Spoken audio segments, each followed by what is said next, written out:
Tafadhali tunaweza keti chini wale mlio na viti. Distinguished guests, graduates, families and friends, ladies and gentlemen. Today, the Kenya National Police Service grows both in strength and character as more than 6,000 young men and women complete 9 months of rigorous training and take their place in its ranks.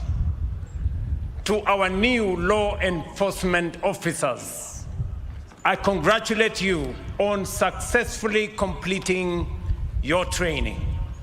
I equally commend your instructors and commanders for preparing you for this onerous responsibility, and thank your parents, guardians, and families for the sacrifices, encouragement, and prayers that have sustained you throughout this journey.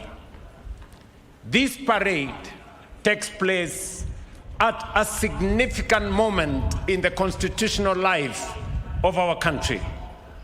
Yesterday, we marked 16 years since the promulgation of the Constitution of Kenya 2010. The Constitution established the National Police Service and defined the character of the institution it must become. Article 244 requires the service to pursue the highest standards of professionalism and discipline, prevent corruption, uphold human rights, promote accountability, and foster constructive relations with a wider Kenyan society. Article 238 further declares that national security must be pursued in compliance with the law, with the utmost respect for the rule of law, democracy, human rights, and fundamental freedoms. These constitutional provisions express a fundamental principle. Security and freedom are neither competing aspirations nor are they at loggerheads. In a constitutional democracy, security must protect public order without diminishing individual liberty. The police must protect citizens from crime, violence, lawlessness, intimidation, and disorder. At the same time, the authority of the police must be exercised lawfully, professionally, and with respect to the life and dignity of every citizen. A secure country is one in which a mother can walk home without fear, a trader can conduct business without intimidation, a family can sleep without anxiety, and a citizen can express an opinion, attend a political meeting, and cast a vote without coercion. This is how the Constitution becomes a lived reality. It happens when the rights written in our supreme law can be experienced in the everyday life of every citizen. Ladies and gentlemen, just like the rest of the world, Kenya is changing in significant and profound ways. Our population is growing, our towns are expanding rapidly, and the technology is transforming both the nature of crime and the methods required to prevent or contain it. Criminal networks are becoming more sophisticated. Cybercrime, financial fraud, terrorism, human trafficking, organized crime, and technology-enabled violence demand new capabilities, stronger intelligence, and deeper cooperation among security agencies. The modern police officer must, therefore, be physically prepared, professionally competent, technologically proficient, and psychologically resilient. Modern policing cannot be measured only by the number of suspects arrested. It must also be measured by the crimes prevented, the lives protected, the confidence created, and the safety citizens experience. This requires officers who understand that courage must be guided by judgment, authority tempered by restraint, and enforcement anchored in law. So, wherever you are deployed, you must remain disciplined, impartial, incorruptible. Protect the vulnerable. Treat every citizen with dignity, and reject every inducement to compromise your duty. Corruption, bribery, collusion with criminals, excessive force, and abuse of authority betray the Constitution, dishonor police uniform, and weaken the institution you have joined. Equally, we must recognize the many police officers who serve with courage and integrity, frequently under difficult and dangerous conditions. They protect our communities, rescue citizens, confront armed, dangerous criminals, respond to emergencies, and make sacrifices that often go unseen. You must add honor to that tradition. Trust will be one of your greatest operational assets. When citizens trust the police, they report crime, share intelligence, cooperate with investigations, and help prevent threats before they materialize. As I noted yesterday, our national task is not to choose between liberty and order, but to build an order founded on liberty and to exercise liberty in a manner that preserves our constitutional order. Every day, our police officers stand on the front lines of this delicate balance, protecting life and property, defending the rights and freedoms of citizens, maintaining public order, and confronting danger that the rest of us can live, work, and prosper in peace. For this demanding and often not so thankless service, they deserve our gratitude, respect, and unwavering support. Ladies and gentlemen, we are approaching another important moment in the life of our republic. The next general elections will be held on the 10th of August, 2027. Political competition is an essential feature of our democracy. Parties are at liberty to organize. Candidates must be free to campaign. Citizens must be free to assemble, listen, question, criticize, and choose. The police and other security agencies have a clear constitutional responsibility to protect the democratic space in which Kenyans exercise their freedoms. In recent months, we have witnessed growing concern about hired gangs and young people recruited, transported, and paid to disrupt political meetings, intimidate political opponents, and provoke violence. Let me be absolutely clear on this. Politically sponsored violence has no place in our democracy. The National Police Service and all our security agencies should therefore take firm, lawful, and impartial action against anyone who finances, organizes, incites, or perpetrates political violence. Do not arrest only the young people holding a weapon while allowing the person who recruited, transported, and paid them to escape responsibility.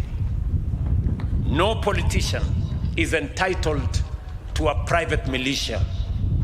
No candidate has the right to intimidate citizens. No political objective can justify violence. Article 37 of our Constitution protects the right of every person, peacefully and unarmed, to assemble, demonstrate, picket, and present petitions to public authorities. That right must be respected and protected. At the same time, the Constitution does not protect arson, looting, assault, lawlessness, intimidation, or the destruction of public or private property. The responsibility of the police is to distinguish between peaceful democratic participation and criminal conduct. You must neither criminalize legitimate dissent nor excuse violence committed under the cover of politics. We must secure the election without compromising the democracy we are securing. Political competition must be a contest of ideas, policies, and leadership, not a contest of hired gangs, intimidation, or ethnic mobilization.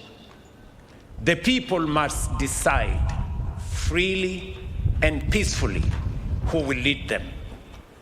Ladies and gentlemen, security is also indispensable to the development of a nation. Every ambition we hold for Kenya rests upon the foundation of peace, stability, predictability, and public confidence. This is why the National Police Service is not peripheral to Kenya's development. It is one of its consequential, essential foundations. As you are aware, Vision 2030 is approaching its horizon, and Kenyans have begun a national conversation about the Kenya we want to build beyond 2030. Security is first a constitutional right and a condition of human dignity. It is also the foundation upon which development is built. Therefore, when Kenyans ask what kind of Kenya they want beyond 2030, we must also ask what kind of police service Kenya will require. As law enforcement officers, you are not merely guardians of today's peace.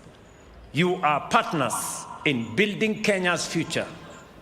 To our distinguished police officers, the government recognizes that performing policing or reforming policing cannot consist only of demanding more from our officers.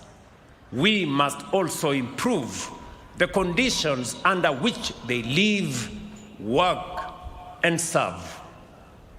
We cannot demand professionalism, integrity, and sacrifice from our police officers while remaining indifferent to their remuneration, housing, healthcare, equipment, career progression, and psychological well-being. That is why we have progressively implemented the recommendations of the Presidential Task Force on Terms and Conditions of Service and the reform of the National Police Service, Kenya Prisons, and the National Youth Service. The three-phase review of police remuneration has now been completed.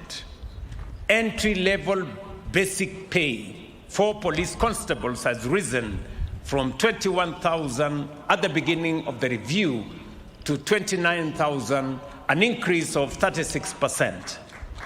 Salaries across other ranks have also been adjusted upwards. We will continue working with the National Police Service Commission and the Salaries and Remuneration Commission to ensure that remuneration remains fair, sustainable, and commensurate with the responsibilities and risks carried by our diligent officers. We are also addressing the long-standing deficit in police accommodation. Under the National Institutional Housing Program, the security sector has now a pipeline of 47,000 housing units across 165 projects. Of these, more than 2,000 units are already complete, over 9,500 are at various stages of construction, and a further 24,000 are under procurement. Major developments are underway at the Kiganjo and the General Service Unit Headquarters in Ruaraka, GSU Training School in Embakasi, and at other strategic locations across the country. We have further introduced the Usalama cover under the Social Health Authority. More than 138,000 police and prison officers and their dependents have been onboarded and covered. The cover provides access to primary health care, inpatient and outpatient treatment, specialized care, and other essential benefits without co-payments or administrative barriers that previously burdened many officers and their families. At the same time, our police officers must be trained and equipped with the threats of today, not the conditions of yesterday. We are modernizing training in professional crowd management, intelligence-led operations, combating banditry, forensic investigation, cybercrime, emergency response, and the appropriate use of force. We are also strengthening mobility, air transport, surveillance, command and control, and providing officers with armored vehicles, bulletproof vests, ballistic helmets, and other protective equipment, especially when they operate in dangerous environments. Our objective is clear: a police service that is better trained, better protected, more mobile, and more capable must always be disciplined, accountable, and firmly governed by the law. Additionally, we are strengthening the mental health and physical and psychosocial support, improving equipment and mobility, modernizing training, expanding digital capabilities, and addressing career progression. Today, we are also unveiling a new uniform for general duty officers of the Kenya Police Service. This change follows consultations with police officers and the public in 2023, as well as recommendations for the Presidential Task Force. Officers expressed legitimate concerns about the current uniform, including its quality, suitability, and effect on professional identity. The graduating officers will be the first to wear the new uniform. It will then be progressively rolled out to general duty officers throughout the country, effective next week. The Administration Police Service and the General Service Unit will retain their present operational uniforms. We appreciate that a uniform does not necessarily create professionalism. Character, discipline, training, and conduct do. But the government has listened because the identity, comfort, morale, and dignity of our officers also matter. Dear graduates, you leave Kiganjo, you will encounter situations that will test your courage, demand sound judgment, and challenge your integrity. In those moments, remember that the person standing before you is not merely a suspect, protester, motorist, traitor, or political mobilizer. That person will be a citizen whose rights you have sworn to protect. Be firm against crime, but faithful to the law. Exercise authority, but remain fully accountable. Preserve order, but also protect freedom. Let the innocent find protection in your presence. Let the vulnerable find refuge. Let criminals face justice. And let every citizen know that the uniform before them stands for trust, equality, service, fairness, and justice. Your authority comes from the people. Your loyalty belongs to the Constitution. Your duty is to protect the Republic. Wear your uniform with pride, but earn its honor through your conduct. Once again, congratulations to every graduating officer. I wish you courage, wisdom, and distinction in your service to our great Republic. Na kwa wazazi wote mliofika hapa, nataka niwashukuru sana kwa mchango wenu wa kulea hawa vijana, kuwafundisha, na leo hapa wanajiunga na kikosi cha polisi cha taifa letu la Kenya. Hawa vijana mliotupa kama serikali ya Kenya, mimi nawahakikishia ya kwamba hawa vijana tutawalinda, tutafanya kazi na wao, tutawashughulikia, na maisha yao itaendelea na kuzidi na kuwa bora wakati wanaposhughulika na kulinda maisha ya taifa letu. Mimi nataka niwahakikishie Wakenya wote kwamba usalama ni ya muhimu sana katika maendeleo ya taifa. Hatuwezi kushughulika na mambo ya kilimo, maneno ya kusomesha watoto wetu, na yale mengine yote ya kujenga taifa letu kama hatuna usalama wa kutosha. Na hawa officers, vijana wetu ambao wamejiunga na jeshi la polisi leo, ndio watakaotusaidia kuhakikisha kwamba kuna usalama wa kutosha, ndio tuweze kujenga taifa letu. God bless you. God bless the National Police Service, and God bless the Republic of Kenya. Asanteni sana.